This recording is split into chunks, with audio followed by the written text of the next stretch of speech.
My name is Caleb Burnett, and welcome to my fourth feature film. This feature film is called War Cats. Anyway, our story takes place in Capital City, and specifically where in Capital City Supply Chain Inc. That's where our story takes place. Anyway, the visual I have right now is what an office looks like at the factory or the company. Here's what it looks like. So as you can see, we have the computer blinking on there, waiting for an input to come up. And that's just the basic structure of how this place goes. Anyway, so I hope you enjoyed the last three feature films, Phoebe and Snow, Chu and the Dojo Master, and Chu and the Rise of the Emperor. I hope that you all enjoyed them very much, as I personally like them a lot too. Anyway, so we've already talked about Capital before, but let's go into a little bit of history of Capital City.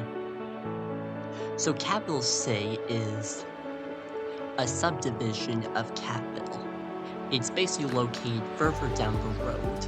It's basically located all the way in the very back of Capital. It's basically its own separate thing. So Capital City was founded in the 1900s, basically after Capital was founded. So about 90 years after Capital was founded, Capital City was founded. And that's where a lot of rich cats have lived, and business cats have lived. And also a few shady people too. But that's mostly what happens in Capital City. It's always a hustle and bustle, getting downtown and seeing the latest things that are happening. You could either be going to Capital Mall, or you could either be somewhere in a place where you don't want to be, maybe down a shady alley. But whatever Capital City may be, it basically serves as a place for Capital. It basically serves as a subdivision for Capital, and it works really well with Capital altogether. In fact, the two places actually like each other quite a lot. Anyway, but now without further ado, let's start our story. So our story takes place in the Ellison's house. Basically, we start off with Jerry Ellison. He's a brown cat and has a pink nose. His design is much more different than that of Phoebe and Snow's, so he has like an entirely different new look to him, and it's also in a completely new art style than before. Anyway, for example, Phoebe and Snow have claws, but here they have fingers. They also have no eyeballs, just lines as their eyes. So those are some of the facial differences when it comes to Capital and Capital City, and from Phoebe and Snow to War Cats. This basically serves as like a readaptation of Phoebe and Snow, but with an entirely new look to it, and with an entirely new art style. Anyway, our story takes place in the Ellison's house, as you may have guessed. So we start with Jerry Ellison, a brown cat with a pink nose. He also has a wife named Pearl, who is a white cat, and he has three sons, James, Joseph, and Andrew. James is a white cat, Andrew is an orange cat, and Joseph is a brown cat. Overall, the five Ellison family members get along pretty well. They never really get into fights, and it's always very peaceful. In fact, it gets so peaceful that sometimes they even want to cause a bit of chaos into their own household.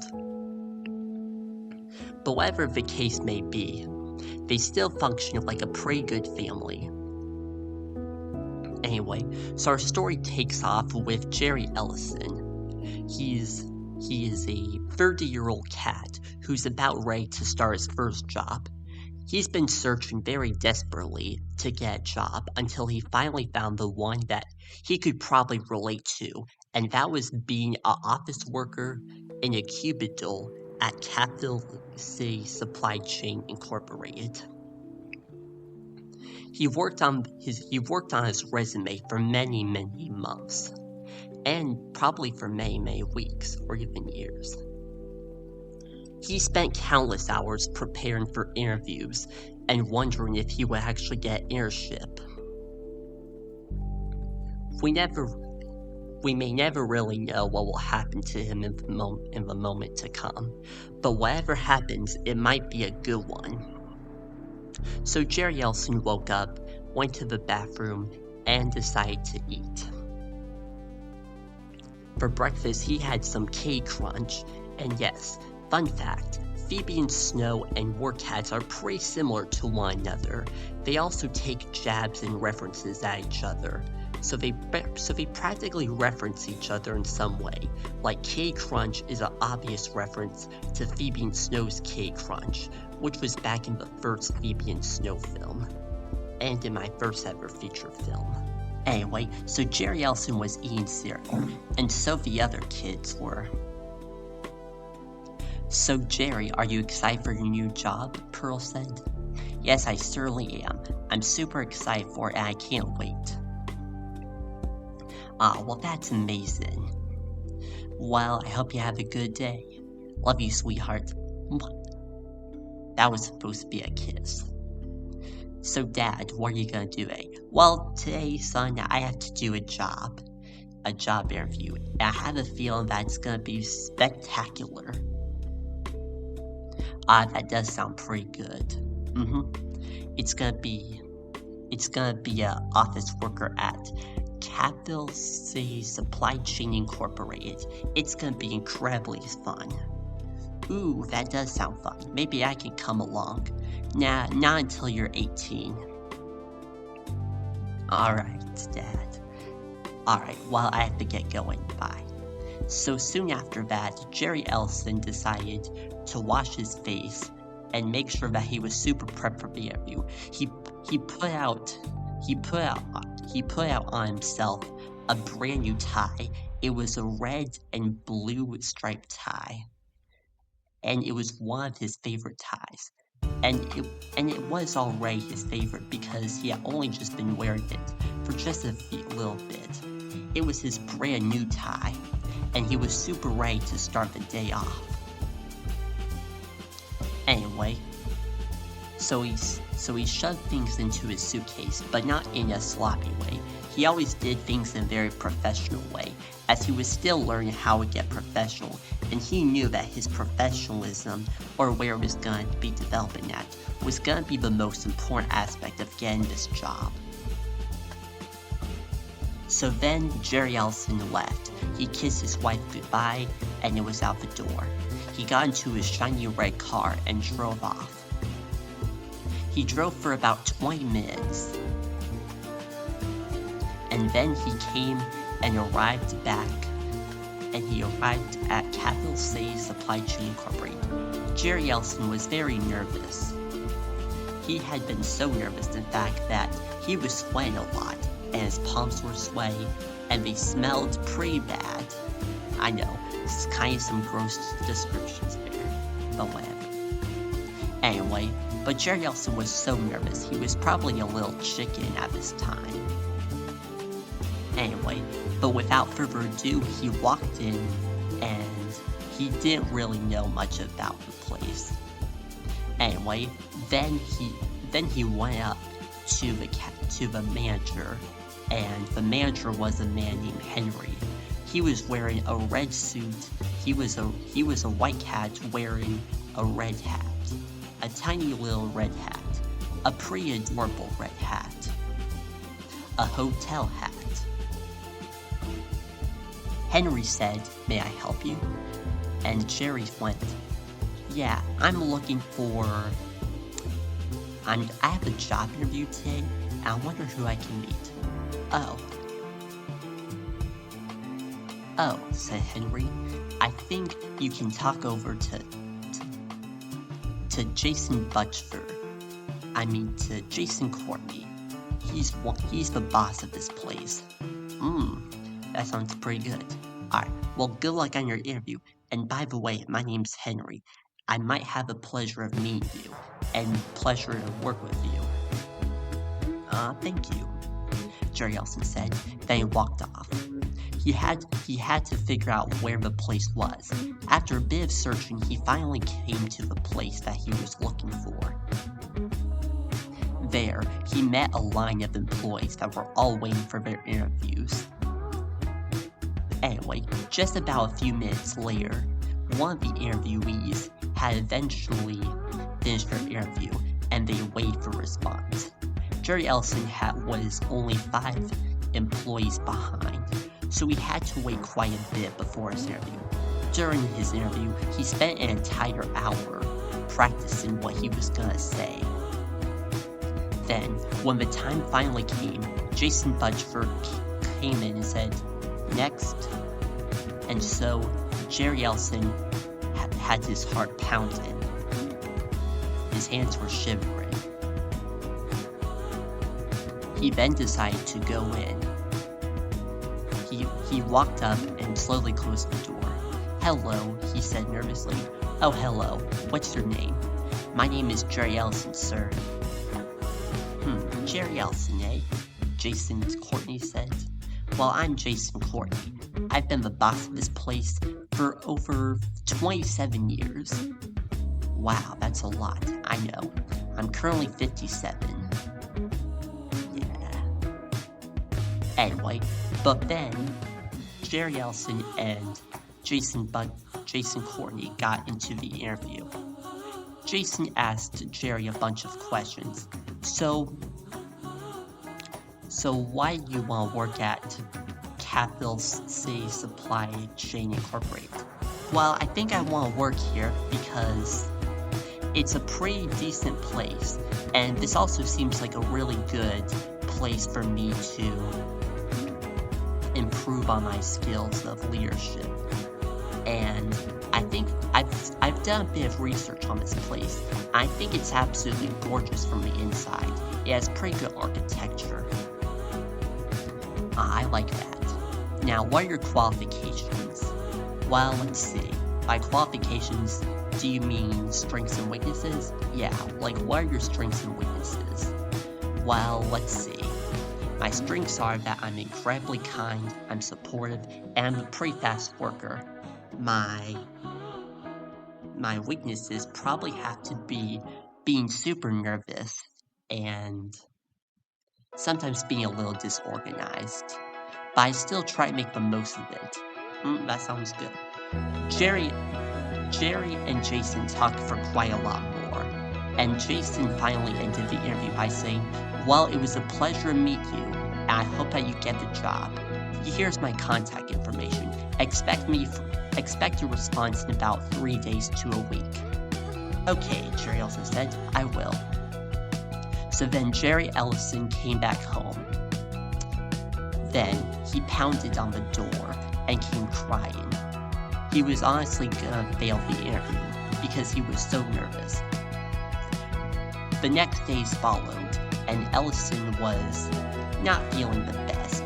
He was always kind of down. Pearl tried to cheer him up, but it seemed like it was no use.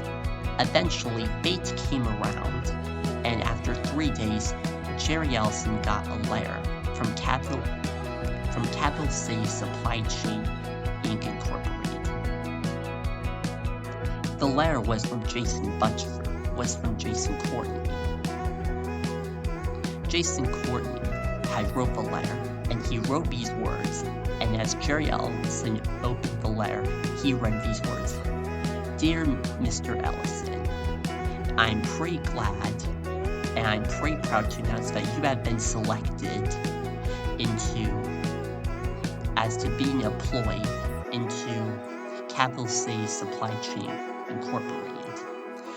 We have found your profile be profoundly amusing, and also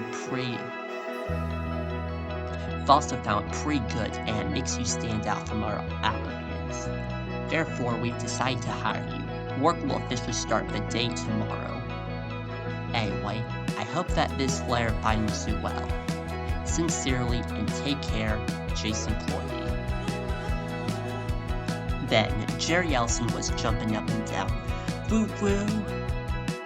Jerry was so excited about this news, so he spread it to the rest of his family. Pearl overheard the news, and she said, "Wow, that's great. I can tell that you're gonna have a very great time at this new company." "Yeah, I think I sure will." Jerry was even starting to cry a little bit. Anyway, then when it came time at dinner, the 5 family members all congratulated Jerry on his big win into Capital C Supply Chain Incorporated. It was a monumental success for him, and Jerry knew that there was nothing that was going to stop him now. He felt as he was on top of the world, and he finally had achieved his dream job. You see, Jerry Ellison had been looking for jobs for 10 years, but was quite unsuccessful. He tried every single job in Capital, from being a yarn employee to being a bathroom cleaner, and countless other things.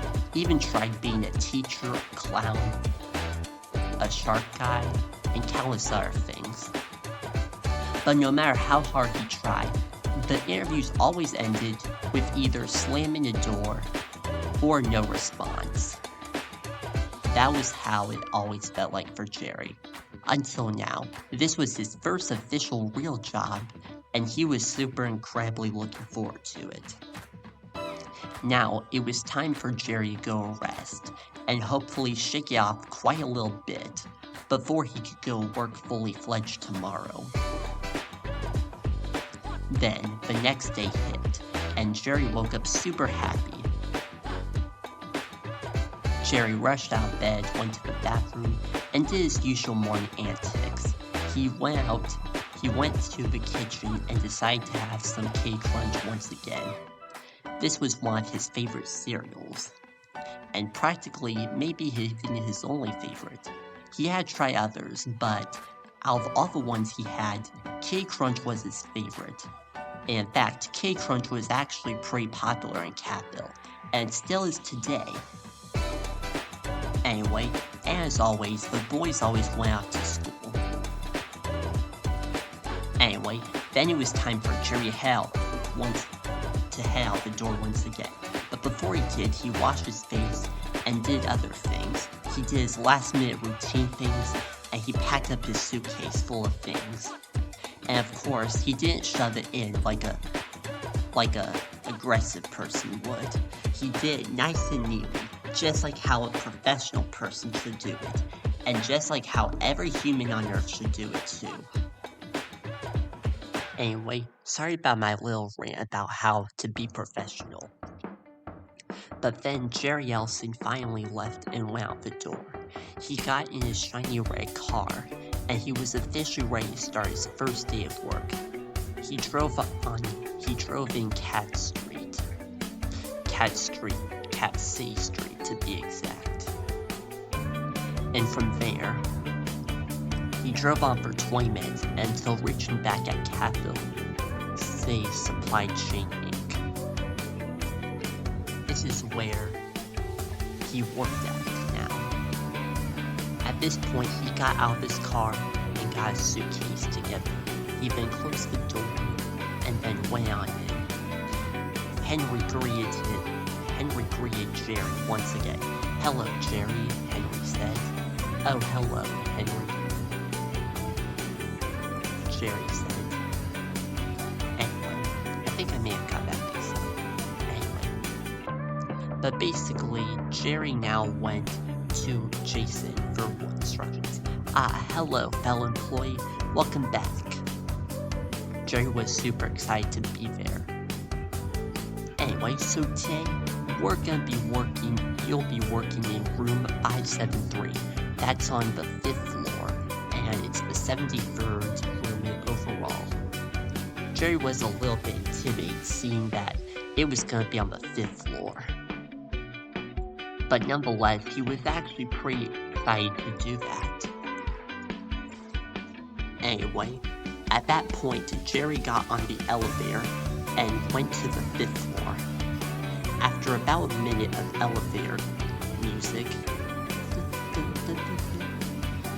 and after a bit of the elevator going up, he finally made it at the 5th floor. At the 5th floor, he was greeted by rooms 501 and 502. Jerry had to walk quite a long way. After walking it, anyway, this is where he started to walk. 503, 504, Jerry was still going. 505, 506, 507, 508, 509, 510, 511, 512, 513, 514, 515, 516, 517, 518, 519, 520, 521, 522, 523, 25, 24, 525, 526, 527, 528, 529, 530, 531, 532, 533, 534, 535, 536, 537, 538, halfway there. Jerry thought. 539, 540, 541, 542, 543, 544, 545, 546, 547, 548, 549, 550, 551, 552, 553, 554, 555, 556, 557, 558, 559, 560, 561, 562, 563, 564, 565, 566, 567, 568, 569, 570, 571, 572, and here we are. Jerry is at last 573. Jerry used a key to get the room open. When he opened the room, it was a completely new experience. Basically, the office had an old computer, a computer that had 4 sockets in it. These were used to connect things like headphones, and as well as our equipment. It also had an old style look, as these were computers that they had been using since the 1980s. At this point, it was in the 2000s, the early 2000s, so the computers must have been a decade old. After that, Jerry decided to set up his office. He put some of his stuff in there and decided to head out for a bit. Anyway, he wanted to do this so that way he could get around and meet some of the other employees. So Jason spotted him. "Hey Jerry, what are you doing?" "Oh, I'm just going to meet some of our employees." "Oh sure," Jason said. "Here, let's give you a tour." So then, Jason gave Jerry Ellison a tour of Capital C Supply Chain Incorporated. "Alright, ladies and gentlemen, please welcome Jerry Ellison. And now we're going to show you the wonderful works of Capital C Supply Chain Incorporated." Anyway, the tour started off in the welcome room, which was basically the lobby. Then they climbed up, then they went on floors.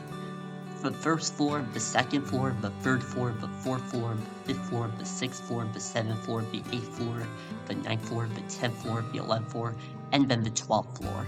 Each of the 12 floors had their own meeting rooms, and they were thousands of cats, about 2,226 cats that worked in Capital C Supply Chain Inc. Some of these included Sam Butcher, which was one of Jerry Ellison's high school friends, Dr. Alex Alkali, a blue cat scientist who is into physics, and who always wears his flimsy green goggles wherever he goes. Next up came Phil, a purple cat with a mustache, and that was mostly it, but he's also a fantasy nerd. There were still countless of other cats, but the environment was so colorful. There was vibrantness everywhere. Everyone had some very good times in Capital C Supply Chain Inc.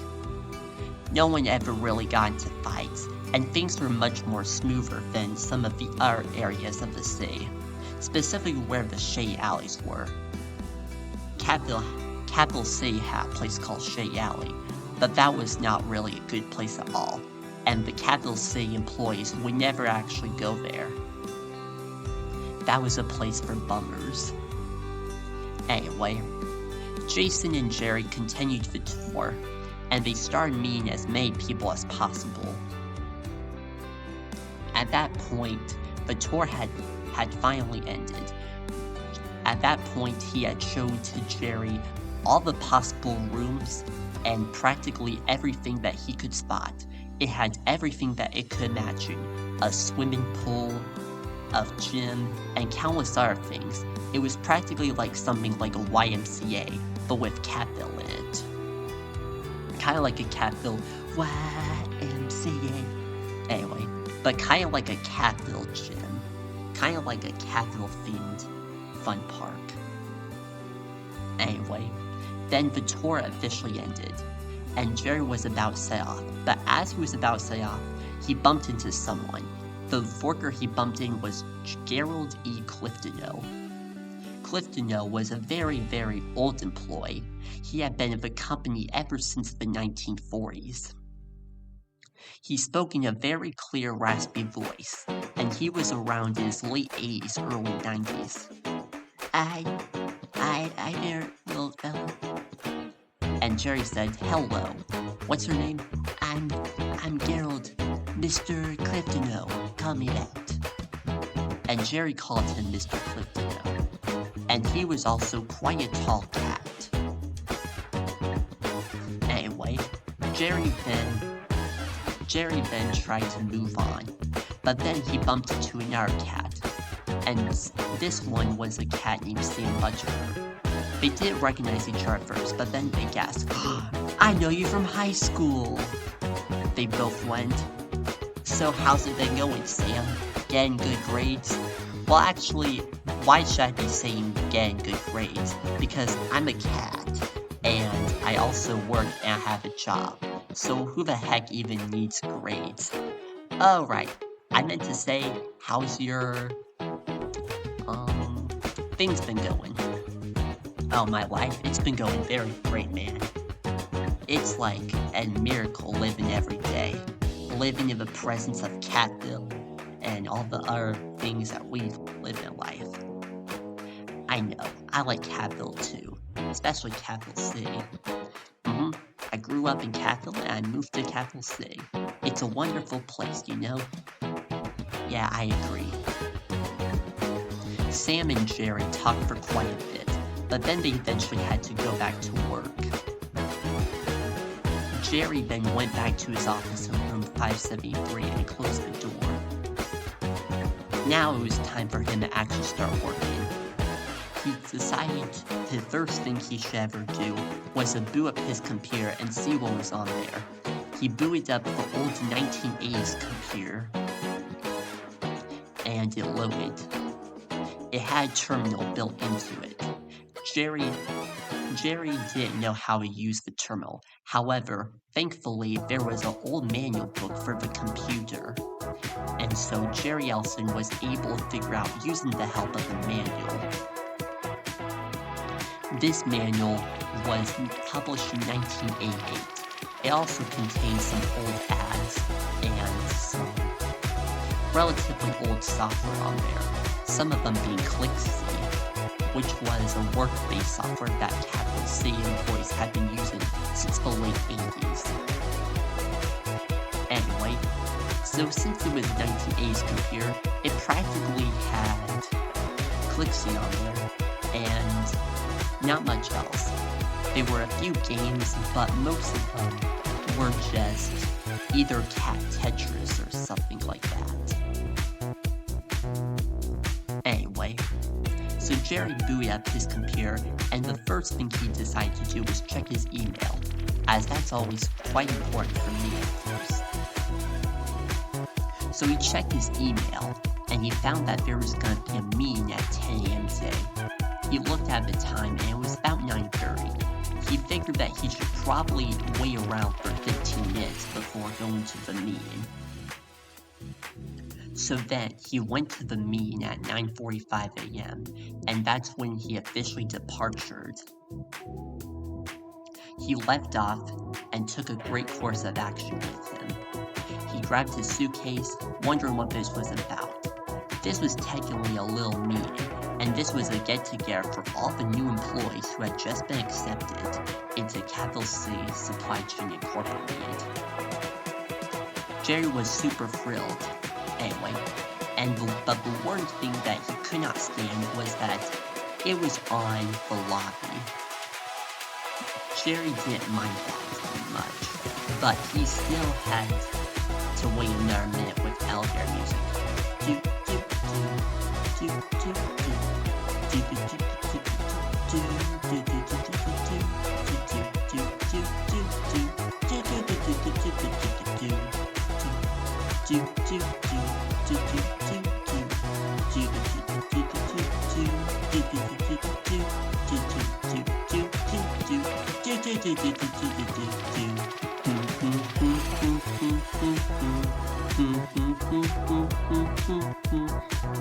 Anyway, and so on. That's supposed to be a reference to a phone jingle. Yeah, that was the jingle I heard for Virginia National Bank. I like that jingle a lot. Anyway, but basically, he went back and he found the lobby again. After hearing some elevator music, hence, Jerry finally made it back to the lobby, and there he found some new cats waiting at the lobby too. And Jason was about to start the meeting. "Hello everyone," he said. "Welcome to Capital C Supply Chain Inc., and this is your orientation." "Woo!" every cat yelled. Jerry also yelled too. He was generally very excited for this, and so was the other cats too. Anyway, then they all went to a big meeting at the lobby. They went to the lobby meeting room, and that's where they had their big first meeting. In that big first meeting, they all went around in a room, and they introduced themselves. Jerry introduced himself relatively early, then he was followed by other cats too. The other cats introduced themselves as well, and it seemed like things were going pretty well. Soon afterwards, Jason gave all of them an assignment, and that was to participate in at least one event out in today. So Jerry set himself out to do one thing. After the meeting was over, he went back to Sam and decided to play a game with him. However, Sam was busy, so he met Fido, and Fido taught Jerry how to play a fantasy game called Capital Dungeons & Dragons. Anyway, so after they played Capital Dungeons & Dragons, or CD&D, Jerry Ellison decided to head back to his office. He then got a donut soon after. Anyway, but not much really happened. Work continued as usual, and things were pretty good for his first day. It was now 5 p.m., and it was time for Jerry Ellison to head home. He went on home and went back into his shiny red car. He then headed back home and landed back into his house. He opened the door and closed it behind him. "Hello, honey," he said. "Jerry," Pearl screeched with excitement. "I'm so glad for you." "I know, honey, I am. I know you are." Oh, honey. Anyway, but Pearl celebrated with Jerry, and so did his 3 sons. They all celebrated with some spaghetti and meatballs. They all had spaghetti and meatballs, and it was all pretty well. After dinner, Jerry decided to tell everyone about how work was. and he told them a story. This is the story of how I myself got a job. And so he told the story. He told about the times he had always been rejected. But now, this was no longer happening to him, and he was now sort of like on top of the world, like King of the Kong. Anyway, then it was time for the kids and Pearl and Jerry to go to bed. He tucked them all goodnight and gave them little kisses. Anyway, he gave them all little kisses, and then he gave his wife a big kiss. Anyway, and thus it was off for the night, and everything in Capital C and in Capital remained silent, and stayed there for throughout the night. Next morning was a second good day for Jerry Ellison. He woke up, went to the bathroom, and then he decided to eat another bowl of Kitty Crunch. That was his favorite cereal. Anyway, he then went off to work.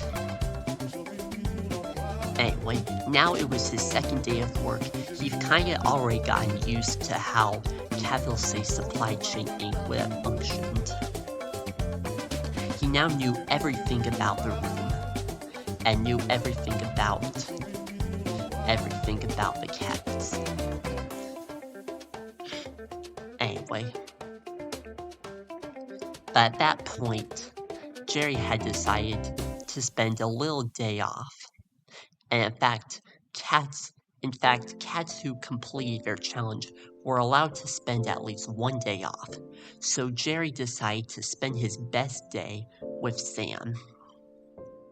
He knocked on Sam's door, which was on room 575, a door across. Anyway, he knocked on the door, and so Sam entered. "Hello," Sam said. "Jerry." "Hello," said Jerry. "Oh, hello, Sam." "Hello," said Sam.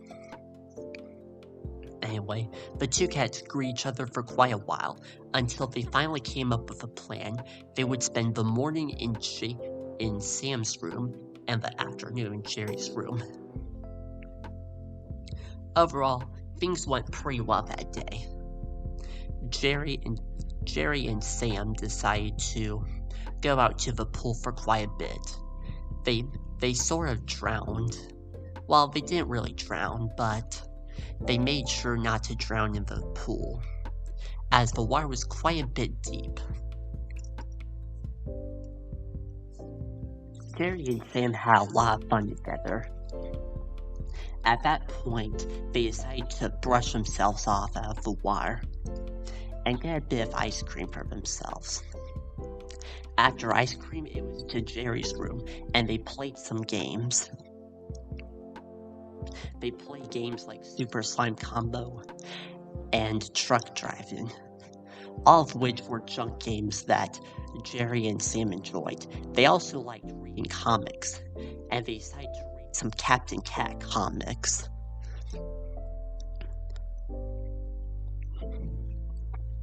After the Captain Cat comics, they ultimately decided to call it a day, and they left work a bit early. Jerry and Sam were very relieved now that they didn't have to work that one day, and that they got a day off. Jerry was thrilled, and Sam was also very thrilled at this point. They were having the best time of their lives together. Anyway, before they left, there was a blue cat with goggles. Dr. Alex Alkali lured Jerry and Sam into something. He tapped on their shoulders. "Hello," he said. "Hello, Sam." Hello there, said Jerry. "What's your name?" "My name's Alex Alkali. I'm the lead scientist and researcher at Capital C Supply Chain Inc. I just happen to know that I will want to my newest experiments. That sounds pretty good. What are they about? Well, I'll come and show you. So Jerry, Sam, and Alex went to his own room, in his laboratory, that is. And that's where they met. And that's where they met a group of leading scientists. They went into the science wing. And there they found hundreds of scientific cats. There, and all doing things like experiments. Some of them were defying gravity, some of them were doing astrophysics, chemistry, biology, astronomy, any branch of science. And any branch of science that they could do, Capital City Inc. had it. It had it all. It was the one and only stop shop for knowledge and learning. Anyway, Alex said, "This is my latest experiment, and this is a quantum physics generator." Alex turned on the light, and it instantly generated new matter. New matter? That's like impossible, Sam said. Well, I built this machine that can instantly defy the law of physics. Jerry and Sam were profoundly stunned to hear that. It seemed like as though they had just been living in a new reality. Jerry said, "This should definitely get published." "Yeah, publish it, man," Sam said. "Okay, maybe I will," Alex said. They tried out a few other experiments, but that was just the main one. Soon after, Sam and Jerry decided to check out some of the other department wings before they could officially head out. They seemed to have a very unproductive day today, but today was going to be a very productive day as of now, because now having seen the experiment, they wanted to test out more and see more of Capital City Supply Chain Inc.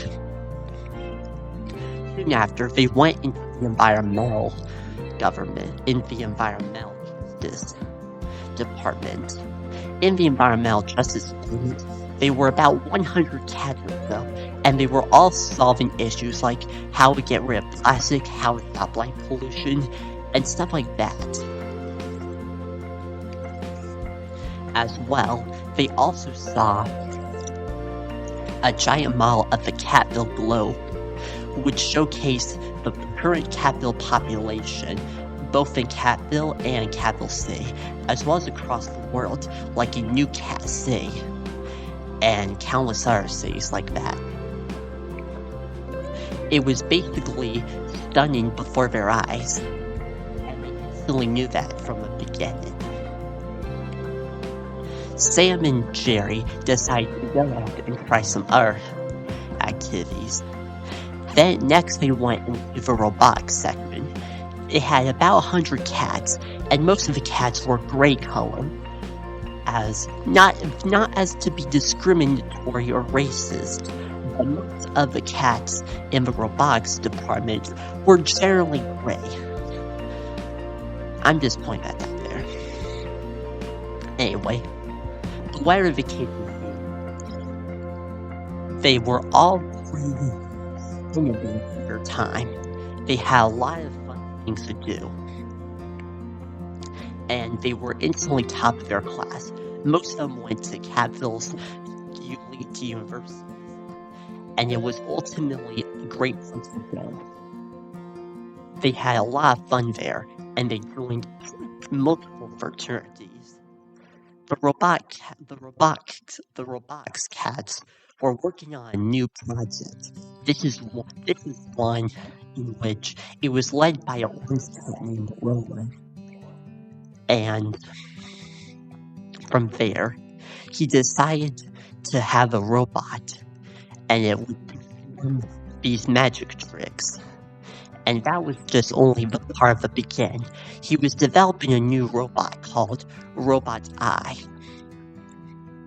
which would allow for a robot to literally copy off of a human being, or a Catville being, if you will. And from there, it would perform any possible thing that it could ever imagine.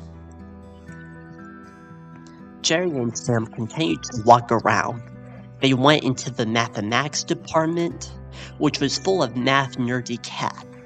They went into the animal department, which would take care of animals, anything that you could think of: beavers, snakes, rats. I don't really like snakes or rats.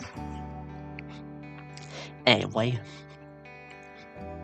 but they visited those other places, and they also visited practically every single department ever, ranging from robotics to physics to manufacturing, to electricity, as well as engineering. It was practically all in one. It was kind of like a campus, if you will, like a college campus. Picture Cadville City Supply Chain Incorporated as like a big college campus, and that's exactly what it kind of was. It was this big campus and this big place where there were cats from all different across the globe. They were cats from all across the globe, and it was very amazing to have them all come together to one. They formed together in unity, and that was probably the best part of all. And that's what made Capital City Supply Chain Inc. stand out from amongst our other companies out there. They were practically a global leader for their time, ever since they did their debut in the 1930s. They had a bit of hardship before then due to the Great Depression. They still managed to overcome their successes and failures. And their success was still growing and growing. In fact, they were having a special award ceremony to celebrate the 70th anniversary of Capital City Supply Chain Inc., or the company. Everyone was invited: former members, former employees, as well as families. Even deceased people were allowed, which may sound a little bit weird, but basically, they were allowed to come there and have their will signed. Basically, they were allowed, and they could be there posthumously. Anyway, that was the big event that Jerry was looking forward to. And he was looking forward to that. That was going to be on Friday, one of Jerry's favorite days of all time. With all that said, Jerry and Sam decided to head out the front door. And now it was time for them to head back home. "Well," said Jerry, "I guess I'll see you tomorrow." "Oh, I definitely will," said Sam. "Good luck, man." "Alright, bye," Jerry said. And so, they went off with their cars, and they headed on home. Jerry was greeted once again by Pearl, and Jerry told Pearl all about his adventures so far. He told them about how they had went to the pool, they went to an aquarium, a playground. They talked about how they went to the robotics department, the nature department, and the computer department. Practically, Jerry and Sam had explored everything and all they ever wanted to. Jerry was completely omniscient of Capital City Supply Chain Inc. It was practically his favorite place now, and he had grown so deeply into it over the last day or two. That didn't stop. It was kind of like his everlasting love for work. But that didn't really have a big impact on Jerry. Jerry had big impact on the company as he promoted positivity and leadership. And already in the last few hours, basically he was deemed to be eligible, and he could even be awarded to win an award at the Capital C Supply Chain Inc. Awards Festival. It was a festival where they would award CAT's employees with awards, basically, if they had outstanding qualities. For example, someone could literally get the Worst Worker Award, or someone could literally get the Best Job Award. But as silly as it does sound, and how some sound a little bit derogatory than to others, it seemed like a pretty fun place for Jerry. He was very willing to deal with the event. Jerry then told Curl, Joseph, James, and Andrew about all that he had done today. And he told them every aspect of the story. And he was practically like the ominous person, the one only God of Capital C, and that he knew everything about it. That was his favorite part of the day, and so far, it was only gonna get better and better with the new adventures that he would have in mind. Then, afterwards, we sat down and watched a family movie called The Office Cats. It was basically a parody of Cat Sting. Basically,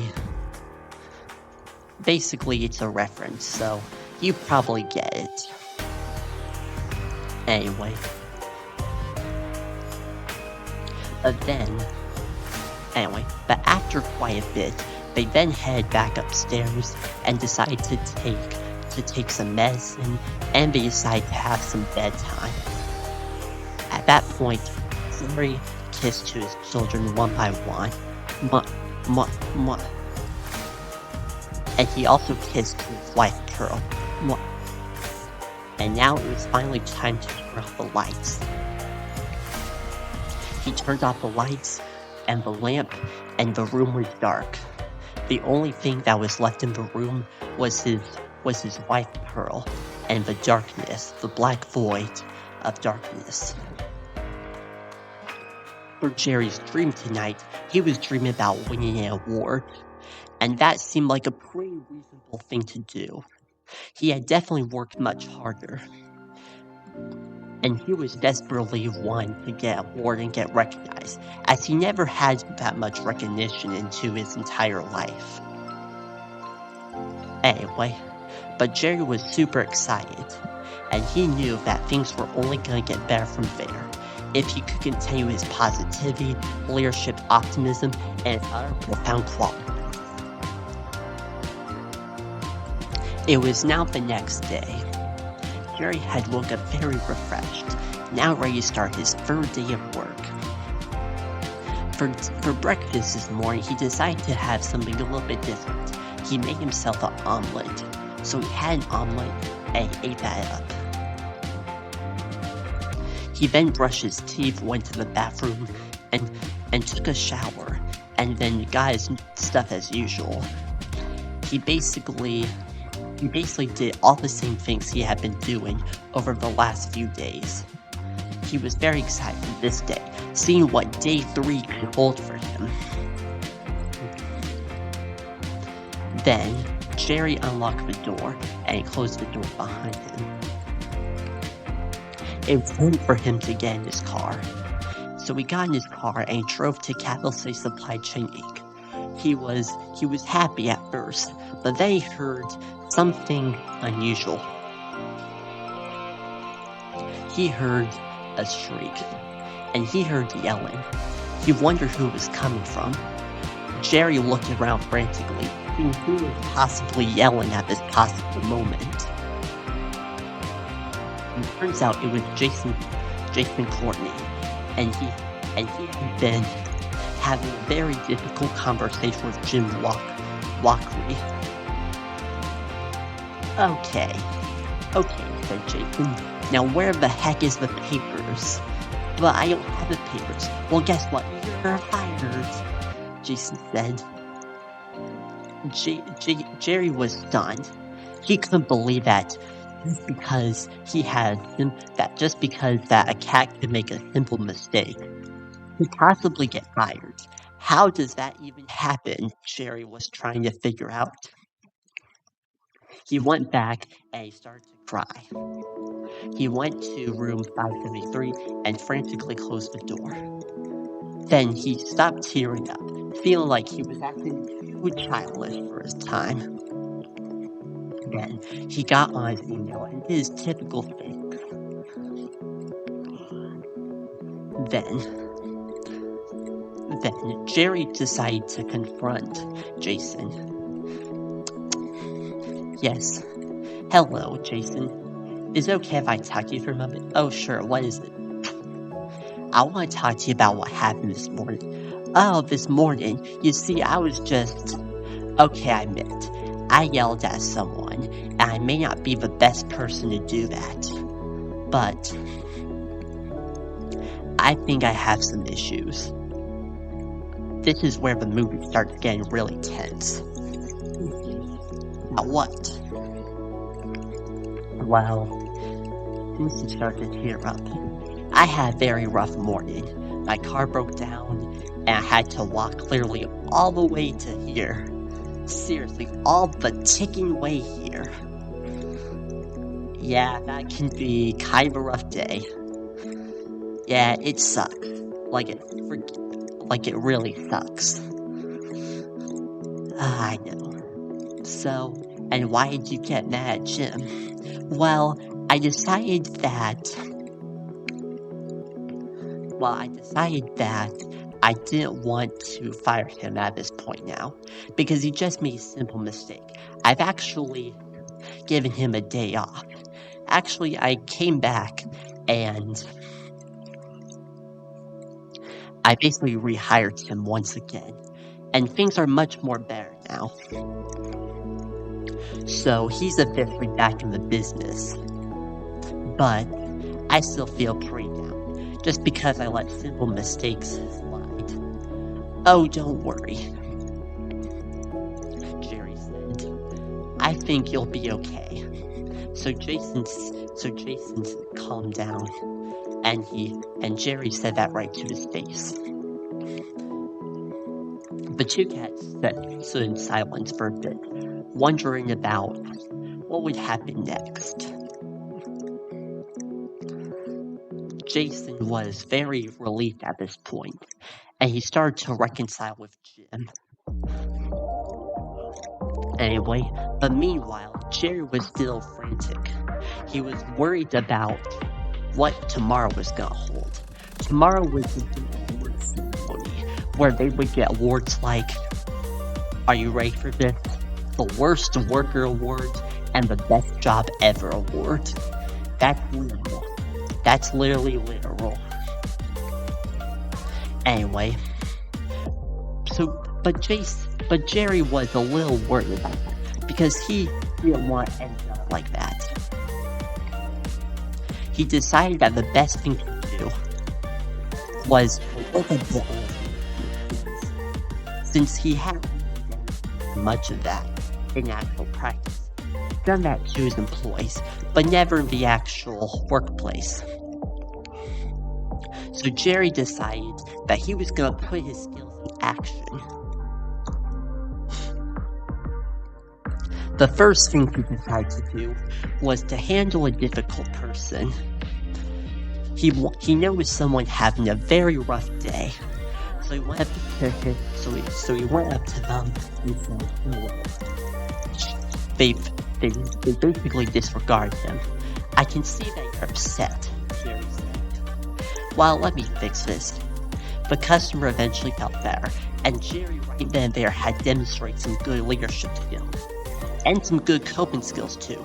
He was actually on the urge of maybe yelling at them, but he decided that he didn't want to, because he would definitely lose his job if he ever did that.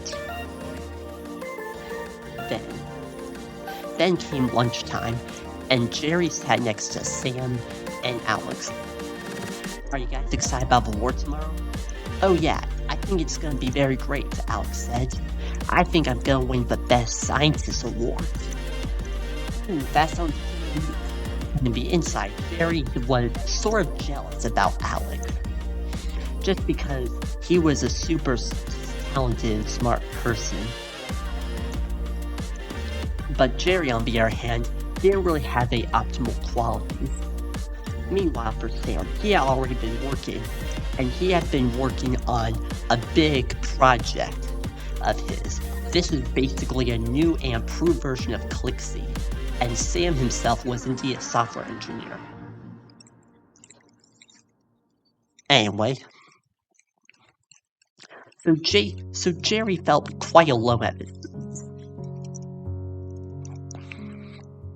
He didn't really have anyone to relate to, so he had to figure out what he was gonna do next. And he spent the next few days, and he spent the next few minutes thinking about what he was gonna do. He left lunch early. Instead, he was going to focus on his best qualities, and in a way to present them in the best way possible. He tried very hard for the next few minutes to think of something that he could do generous. For example, some of the things he could do include helping out with the trash and cleaning up his plates. He soon realized that could have been just enough. And we honestly just don't know for sure, but Jerry tried his absolute best, so that way he could win one of the best awards possible. But even then, who knew what he was gonna accomplish? So Jerry went home, and he was quite silent after that. He didn't really speak to anyone. He was just focused on getting an award. But he soon realized that maybe getting an award isn't all the big deal. I think it's also about the experience, Jerry thought. If I experience something and it makes me feel good, that's like a good memory to have. Jerry was absolutely right. He could just remember anything he ever wanted to. For example, he remembered all the times that Sam ever smiled to him. He remembered all the times that Alex ever helped him with his math equations. And he always remembered Jason, the one that he loved the most of all. Jerry had a lot of friends of his time, and he was also a well-liked popular cat in Capital City. He practically was the one man of Capital City, and no one could ever take that status away from him. Anyway, but Jerry realized that he didn't really have to carry all this big weight on his shoulder. Instead, he let them come out one by one. And he slowly learned who he was and who he'd become. He tried his very best to know what his purpose was. He then soon found his purpose, but it was still a secret to anyone who ever knew. Because to him, he just seemed like an ordinary cat. But now he wasn't really gonna be ordinary anymore because of his generous deeds. Whatever the case may be, Jerry still thought about this for an incredibly long time. He then went home and drove home. He parked his shiny red car in the street, and actually in the driveway. He then came home and didn't say a word. Pearl was often very worried. Pearl and Jerry were good support buddies to each other. They had their big crushes since high school. They had their big kisses since high school. They had their big relationships since high school. Pearl said, "What's the problem?" "Well, I honestly don't think I'm good enough." "Don't say that, honey. I believe you are good enough. Heck, you were destined to get that award, and you know that it's gonna be a wonderful day of your life." "You're right." Pearl was absolutely smiling at the time. "Yeah, I guess you're right." While I suppose I better get some dinner and stuff like that. What's for dinner? Tonight for dinner we're having some steak. And to top it all off, we're having some mashed potatoes. That sounds really good. Yeah, I know. Hey, you should really put this work thing behind you, because I can hear that it's putting a lot of stress on you. Ah, thank you, honey. Well, how about we go down and get some dinner, shall we? Oh, sure. So Pearl and Jerry went down for dinner, and so did the kids. They all had some pretty fun times, and Jerry talked to Joseph, James, and Andrew about what he was thinking about. He was thinking that he was not really a good enough cat for anything, but he was really encouraged by his sons that he was indeed something. He was indeed something extraordinary. Those words have been around for Jerry for quite a long time. No one ever seemed to put him down. Then, Jerry decided to take a bit of a little walk. He took a bit of a walk, but while he was down there, he realized something was off. Some guy was out there doing the wrong thing. He saw someone being bullied. So Jerry decided to take off his headphones and decided to confront the bully. He tried to stop the physical altercation between the two kids, but he ended up getting punched in the heart. And he was badly wounded. Sure, the bully did survive and went away, but Jerry was still injured. In fact, he had a big bruise on his heart. He couldn't really walk over, so he called for the 911. Then, bad news broke that Jerry had indeed had a broken heart valve, and he had to go through heart surgery. This would be a profound devastation, as he would unfortunately miss the big award ceremony at Cavill Food Supply Chain Inc. But he did do what was right.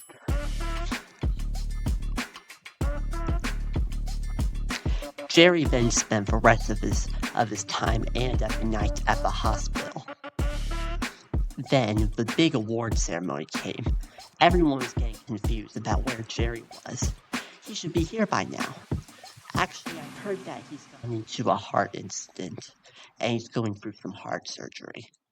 Everyone started crying for him, realizing that how could someone literally have something that so bad happen to him? It was like being pushed out of the mud.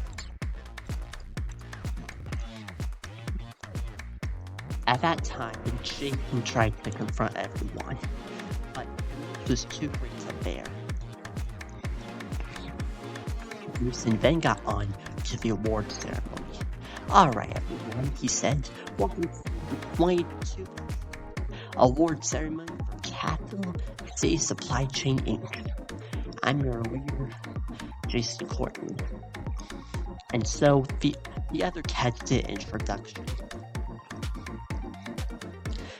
The award ceremony went one by one.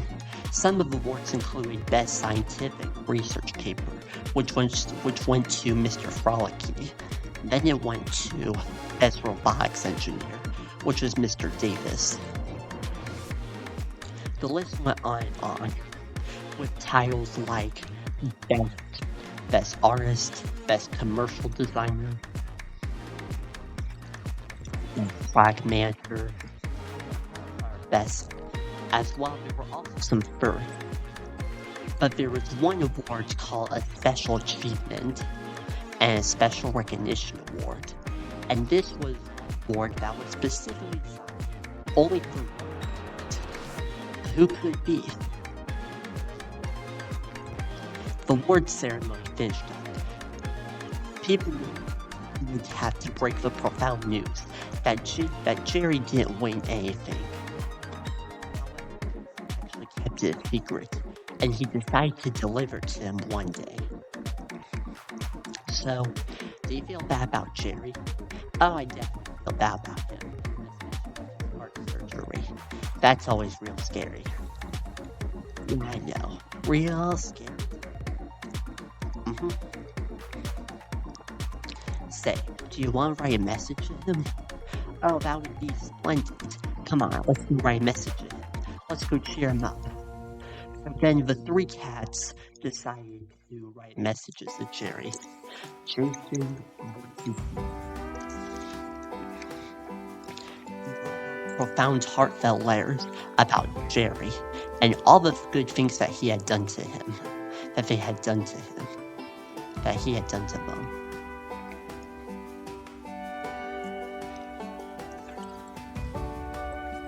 They spent countless minutes crafting and revising letters, and then all gave to Jerry's mailbox and put in a big sack. As well, over 2,000 employees also joined it. Jerry was gonna get letters by over 2,225 cats and employees. Practically, if we include all the possible ones and all the former ones, he would have gone over 3,000. And that's mostly. So there's 2,225 employees and about managers. So over 300, over 3,000 now.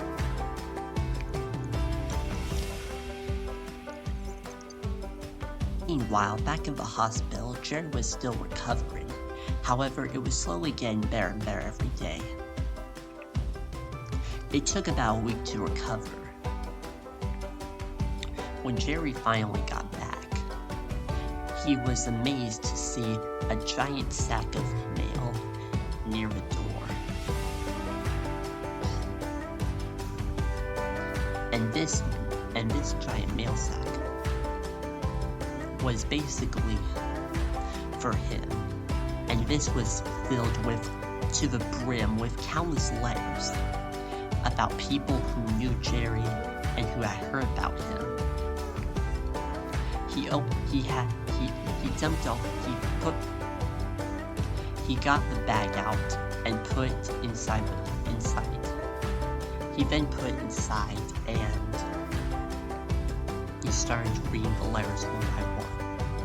Jerry had now fully recovered and was now able to do normal functions again. Anyway, so he opened some of the letters.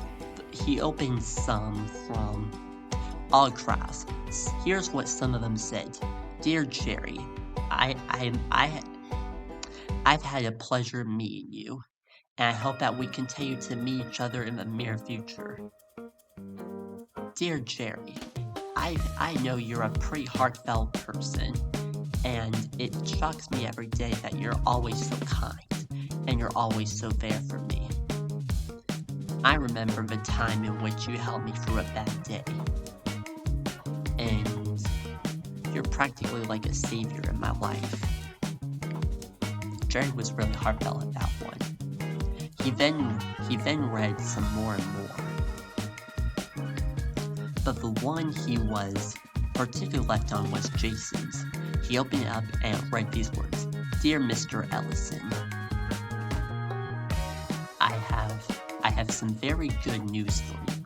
You have just been awarded a Special Achievement and Special Recognition Award at the Worker Awards at Capital Supply Chain Incorporated.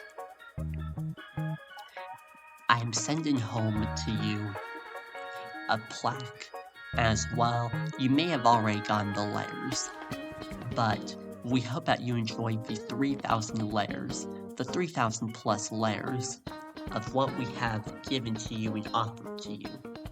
We have done this so that way we could support you.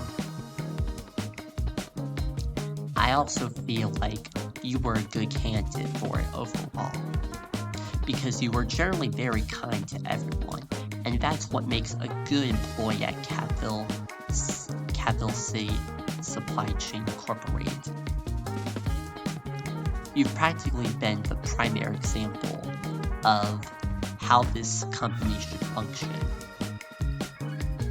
You're clearly one of a kind, and you should keep it up, young man. You should keep it up and hopefully one day achieve your lifelong dreams. I believe your dreams are already starting to be achieved, but who knows how many more you may have of them in your life. But whatever the case may be, you are a light to this world. You are a light to Capital and this company, and to Capital C. You practically light up the world with your smiles, your positive energy, and countless other good things. I hope that this letter finds you well, and I hope that you have fully recovered at this point. I know it was a little hard the last few days, but I hope that you're doing much better now. And we want to know that we all care for you, and we all love you. Sincerely, Jason Courtney, your boss. Jerry was crying at that moment, but in a happy cry. Then that evening, that night, Jerry and the family, the Ellison family, sat down and started reading some of the letters together. They had a lot of laughs, a lot of cries, and a lot of heartfelt messages. Jerry was honestly unsure where to start, so he basically sent out 3,000 letters and over 3,000 letters to each of the people that supported him in every step of the way, the people that gave him the letters. He was very heartfelt and was a very kind and generous person. His family started sealing gifts and started sealing papers together. After that, Jerry got a phone call. "Hello," he said. "Oh, hi, Jerry," said Jason. "We have a big surprise for you." "Ooh, where is it?" It's at the company."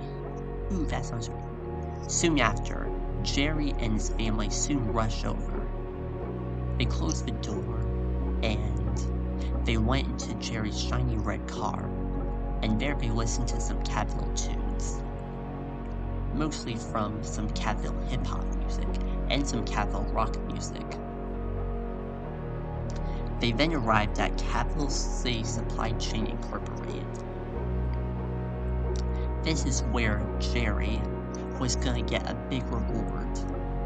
So he walked in, and there were people everywhere, across all 12 floors, and over 3,000 cats and employees who had supported Jerry in every step of the way. "Surprise!" they all yelled, and they screamed to the top of their lungs. Jerry was a little startled at first, but he soon liked it because he knew that these people deeply care about him. In fact, he probably always knew that these people care about him, no matter what. No matter what the situation or circumstances might be, they always cared about him no matter what. Jerry and his family were treated to a lot of guests and a lot of greetings. It was quite a lot trying to keep up with over 3,000 cats and people. But they soon got over it and tried one by one. Then, Jerry was awarded at the very end the plaque. It read, quote-unquote, "To Jerry Ellison, Special Achievement and Special Recognition Award to Outstanding Performance Behavior and Positive Attitude, and that aligns with Capital C Supply Chain Inc.'s motto and ethnicity and ethics." Jerry was very heartfelt at this, so he decided to give them all a handshake. He decided to give Jason a handshake, but before he did that, he also wanted to give Jason a hug. So after Jason gave him a hug, Jerry gave him a hug, and everyone was in heartfelt awe. The other employees started hugging Jerry one by one. It was hug after hug after hug, and this continued for quite a few hours, but it was enough for Jerry. and his family didn't really mind waiting at all. They actually enjoyed it every step of the way, no matter how long or how ridiculously long it could be. Then, it was finally time to head back home. And Jason said to him, "So, will you be back tomorrow?" "Oh yes, back tomorrow. It'll be very great." And so, Jason waved to him goodbye, and Jerry waved to him goodbye, and that was the end of their story. And now it was time to go back. Jerry went home, and so did his family. They got out of his shiny red car and closed the doors. Then at that point, he started showcasing it to everyone. He had been truly called a real hero because he stood up for bullying and he stood up for what was right. Even if he had to suffer some physical injuries, he was actually still recovering. He was always resilient in every sense of the word.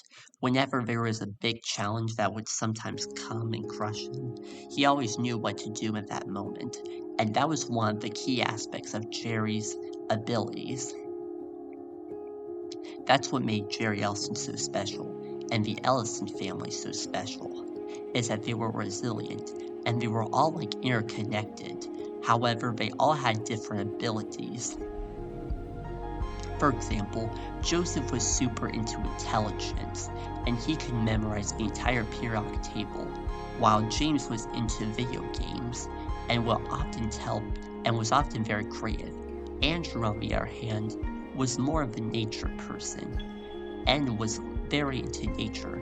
He had a best friend named Elliot, which was an orange cat, and from there, he would go on walks with him, and things would always be very nice. Elliot was a good friend to Joseph, and to James and Andrew, specifically Andrew, of course.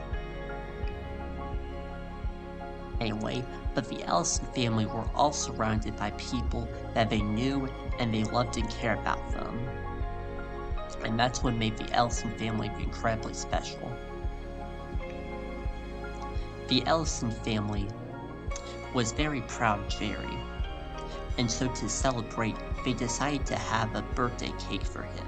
Not because it was his birthday, but to have a celebratory cake, so that way he would remember this moment and all the hard work and things that he had accomplished.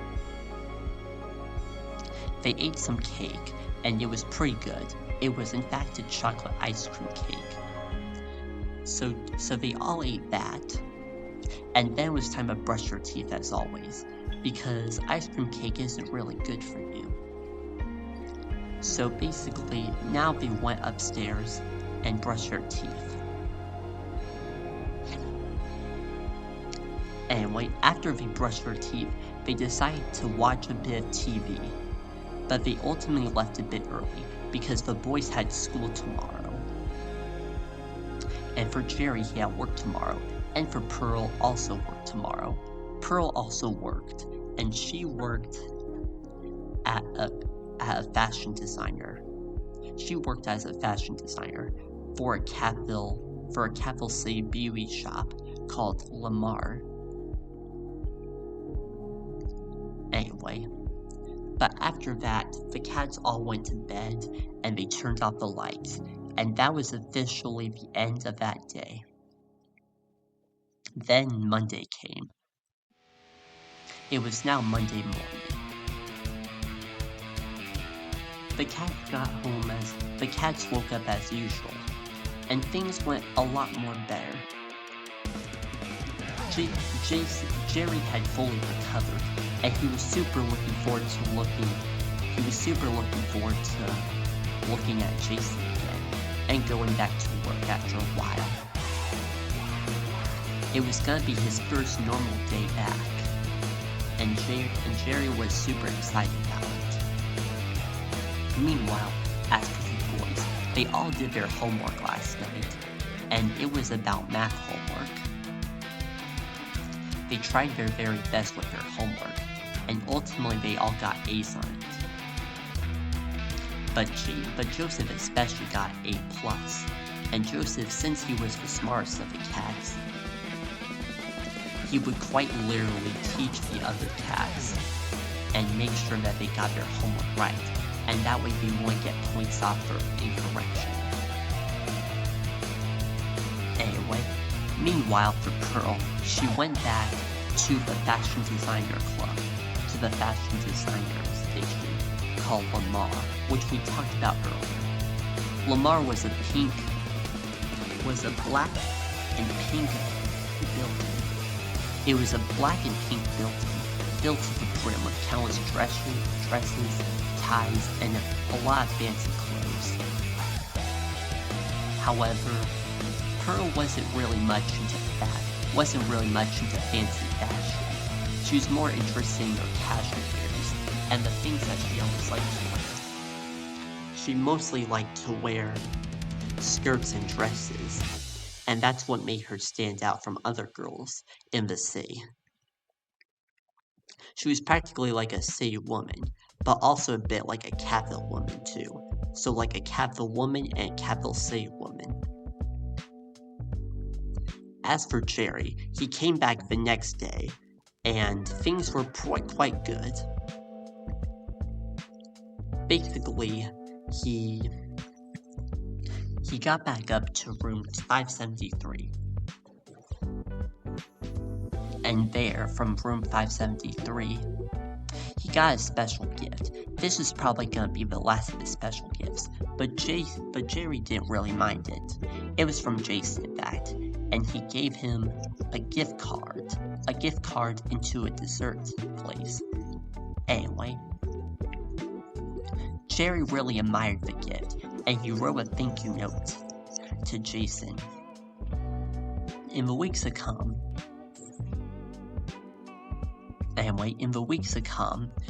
Jerry sent out tons of letters, basically to all the cats who ever supported him, basically wanted them to know that he was incredibly thankful for what they had done to him.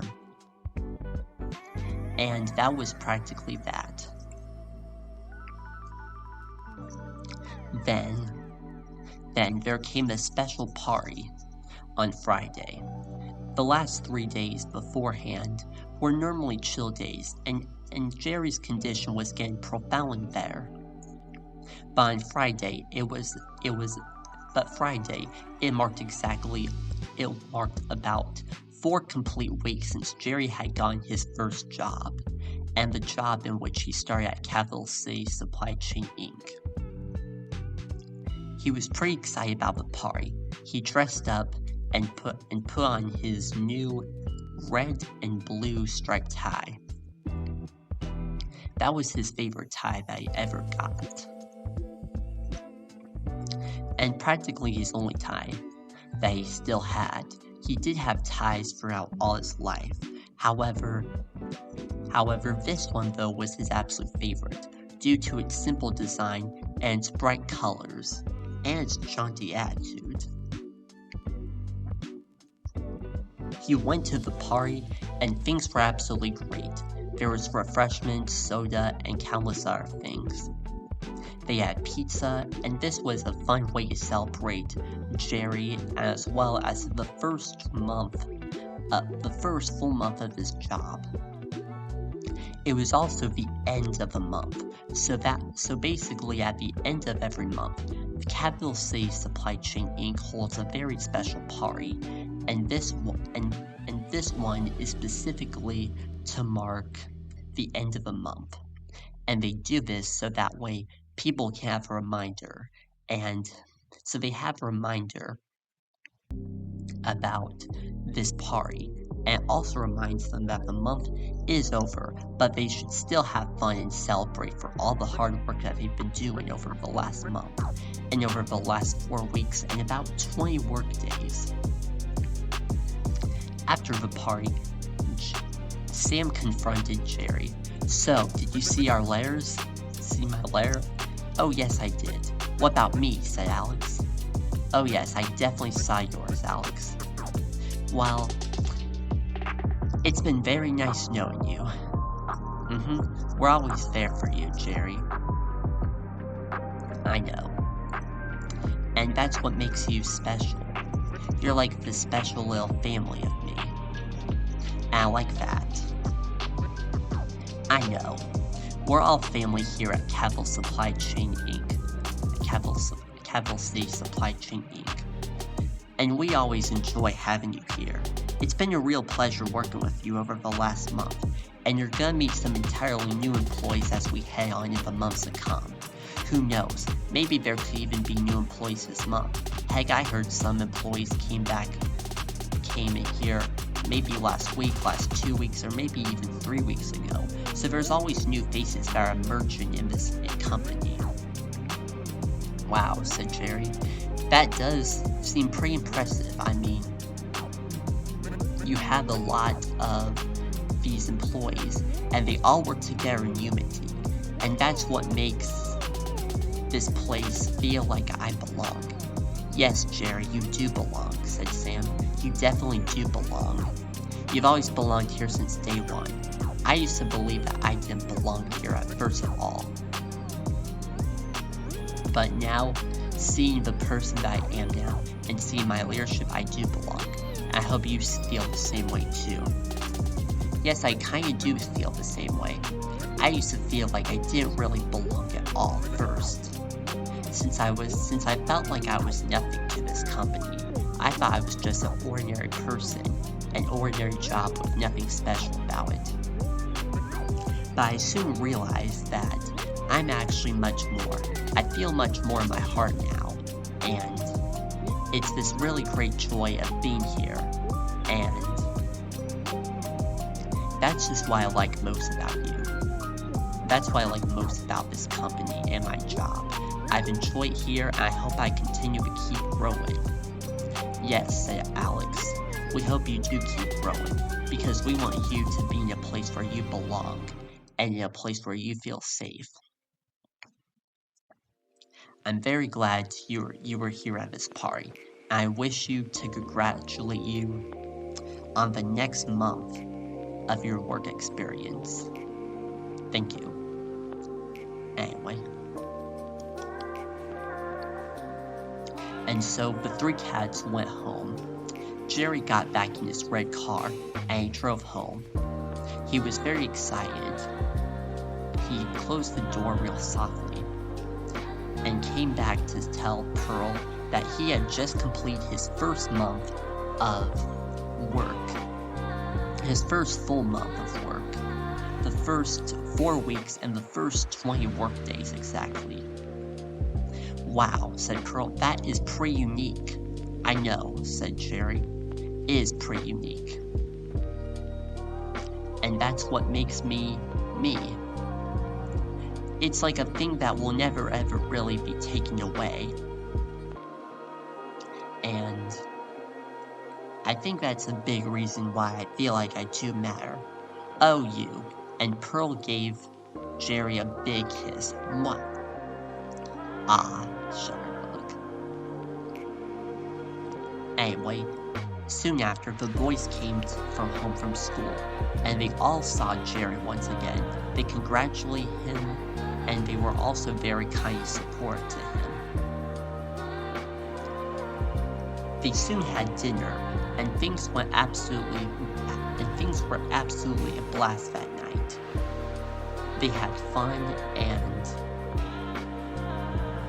they were practically at the time of their lives.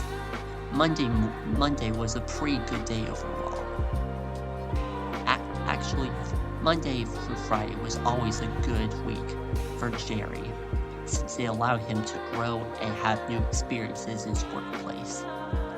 And from that point on, he would continue to grow and grow until he would eventually become the best possible character, using the skills that he knew now. His journey will be quite long, but he's only just at the very beginning, and that's what makes him a very special worker. Anyway, and that officially wraps up this film. I hope that you enjoy it, and I hope that you stay tuned for the next film, Chew and the Final Showdown of the World, the epic conclusion to the epic Chew trilogy, where Chew has to face one final enemy. So so he has to face one final enemy, and his kung fu days are gonna be over. And soon kung fu will be over. But that's another story. I hope, after all, my name is Caleb Burnett. I'm the creator. I made this film entirely by myself. I hope that you have a profoundly good day. And take care. Sincerely, Caleb Burnett. And now the credits will roll, and the characters will now be shown.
Hello, my name is Caleb Burnett. I am pleased to finally announce that I've just finished the fourth of the 7 3D remasters of the original Caleb Burnett films, which Caleb Burnett is of course me.